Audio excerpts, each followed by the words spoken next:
tayo mag-secret file, ay ilike mo muna ang video na to at mag-subscribe na sa aming YouTube channel. Don't forget to click the notification bell para hindi ka nahuhuli sa latest episode ng DJ Rocky's Secret Files.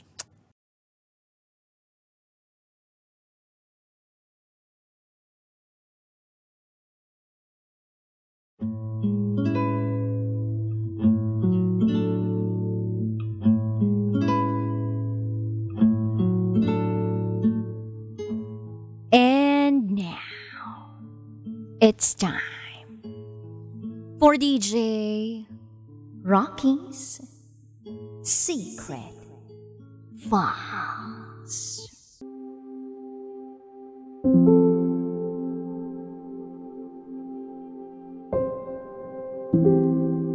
Natatakot ako na baka hindi ako magustuhan ng mga anak niya para sa kanya.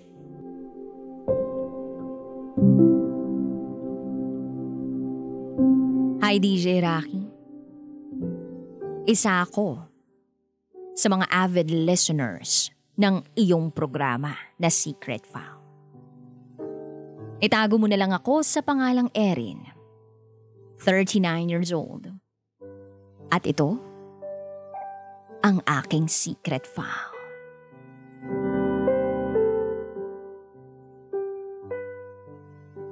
Tradisyonal akong tao. Marami akong kaibigan, pero kahit mabarkada ako, madalas ay loner ako. Minsan kasi hindi naiiwasan. Lumalabas yung pagka-seryosong tao ko at yung pagiging conservative ko. Hindi rin ako yung tipo ng tao na mahilig jumowa. Although, nagkaroon na rin naman ako ng partners before.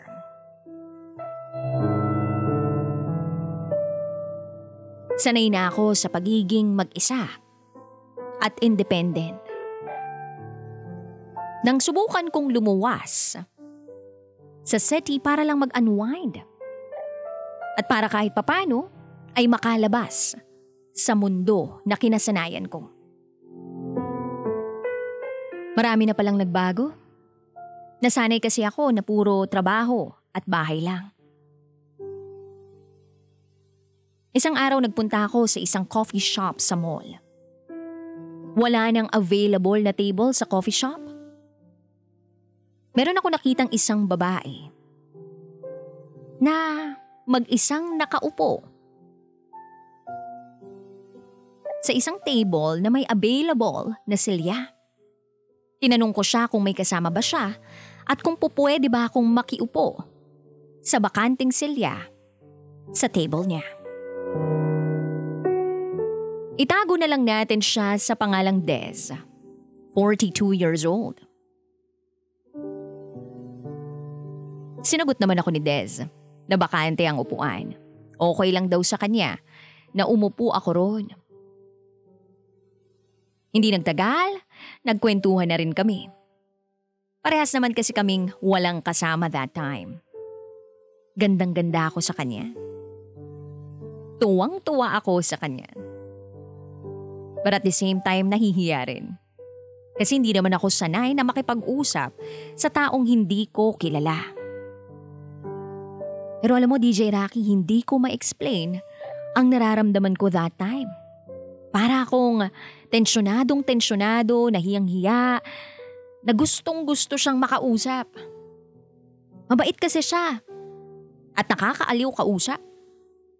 Matagal din kaming nagkwentuhan sa coffee shop hanggang sa nagpalitan kami ng contact number. Kasama din doon ang aming social media accounts. After naming mag-coffee, naglibot-libot pa kami at nag-dinner. Akala ko nga pagkatapos ng araw na yun ay hindi na kami makakapag-usap muli. O hindi na kami magkikita pa. Kasi hindi rin naman ako madalas lumuwas sa city. Inisip ko na baka hindi rin naman siya yung tipo ng tao na makikipaglapit sa isang stranger. After noon, naging magka-chat pa rin kami. Nasundan ang pagkikita namin at pagkakape.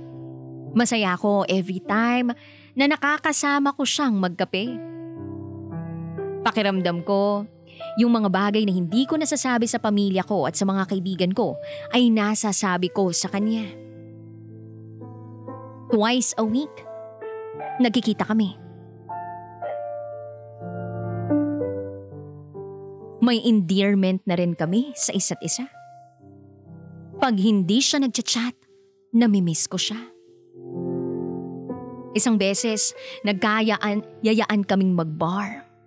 Inuman lang. Tapos kwentuhan. Ang weird lang kasi halos pinagtitinginan kami ng mga tao sa bar. Actually, every time na lumalabas kami na magkasama, yung mga tao sa paligid namin ay nagtitinginan sa amin. Hindi ko alam kung siya ba yung tinitingnan dahil maganda siya o kaming dalawa kasi parehas kaming babae.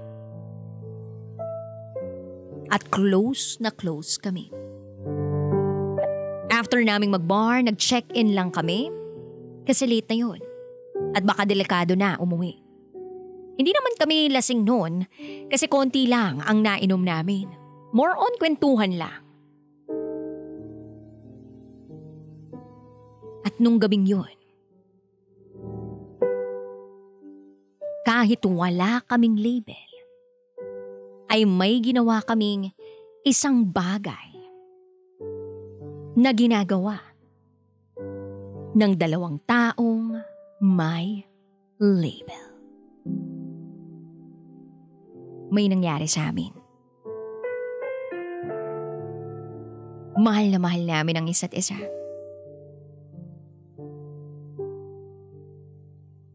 Parehas lang kaming takot. Takot sa uncertainty.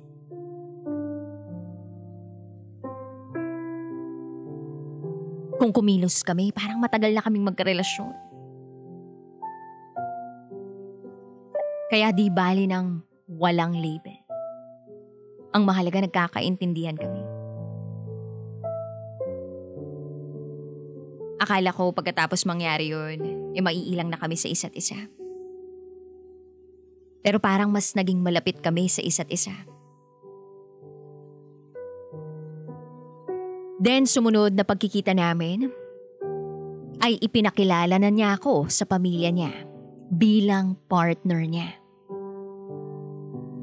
Nung araw na yun, naging opisyal na kami.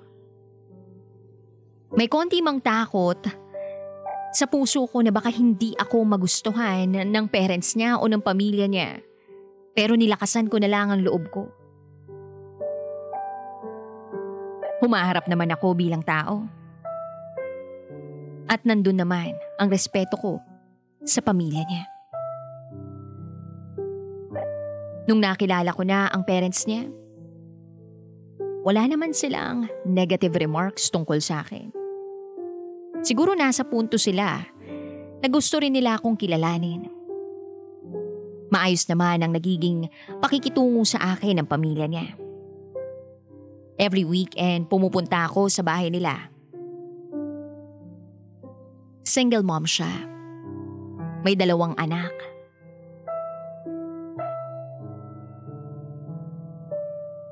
Akala ko nga hindi ako magugustuhan ng mga anak niya para sa kanya. Pero hindi ganoon ang nangyari. Naging close kami agad ng mga anak niya. Napamahal din ako sa mga bata. Doon ko na-feel yung void na dati ko pa iniisip kung ano o kung sino ang makakapuno sa void na yun. Gusto ko pala ng isang pamilya, ng sariling pamilya. Simula nang maging kami ni Des, nagkaroon ako ng matatawag kong pamilya. Although paminsan-minsan sumusundot pa rin ang takot dahil sa bilis naming magkakilala o sa bilis ng takbo ng relasyon namin.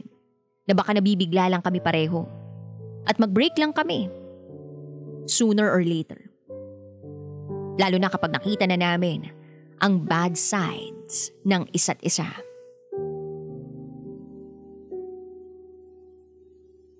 Pero kailangan kong piliin na magtiwala.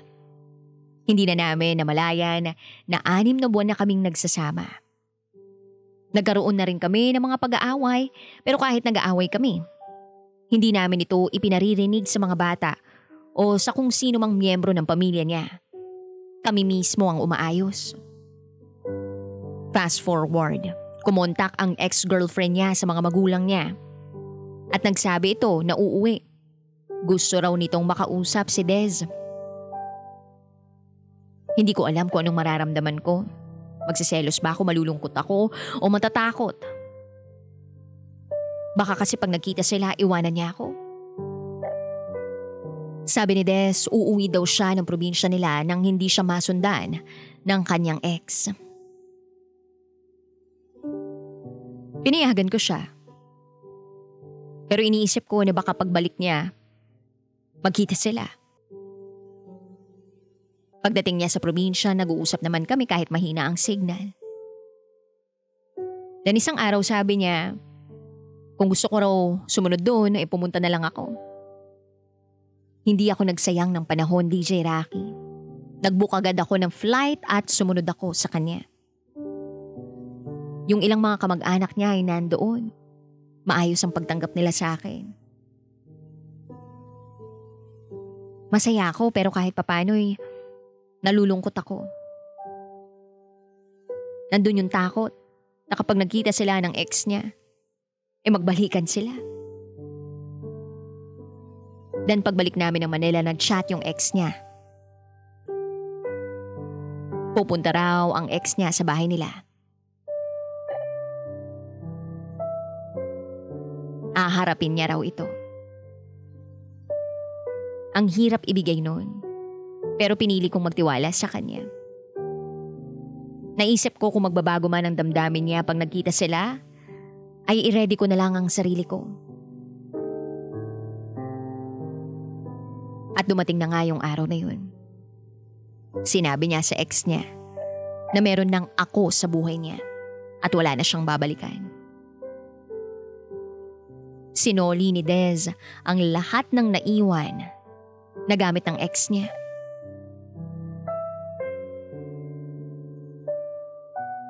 Pero hindi sapat yun para maging kalmado ako. Takot na takot ako maiwanan.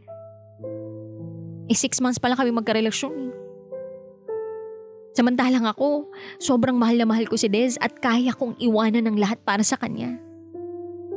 Hindi ko binabase sa tagal o iksi ng panahon yung pagsasama namin. Marami akong bagay na nagustuhan sa kanya. Akala ko nga dati hindi kami tatagal. Pero napapasabi ako sa sarili ko na siya na ang huling taong makakarelasyon ko. Alam kong marami kaming sablay sa buhay, marami kaming problema sa buhay.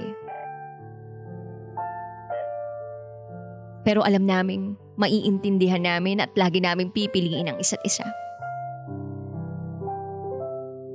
Gusto ko siyang kasama ko sa lahat.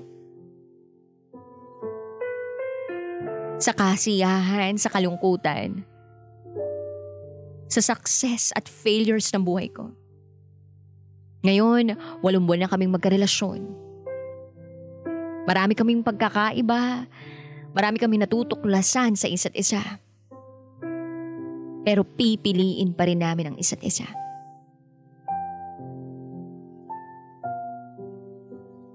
Mahal na mahal ko siya. At pipiliin ko siya sa panahong hindi siya kamahal-mahal. At mukhang ganun din naman siya sa akin. DJ Rocky, gusto ko lang ibahagi ito. At sana'y walang diskriminasyong mangyari sa amin. Kami lamay nagmamahal. Muli, ako si Erin. At ito ang aking secret. Wow.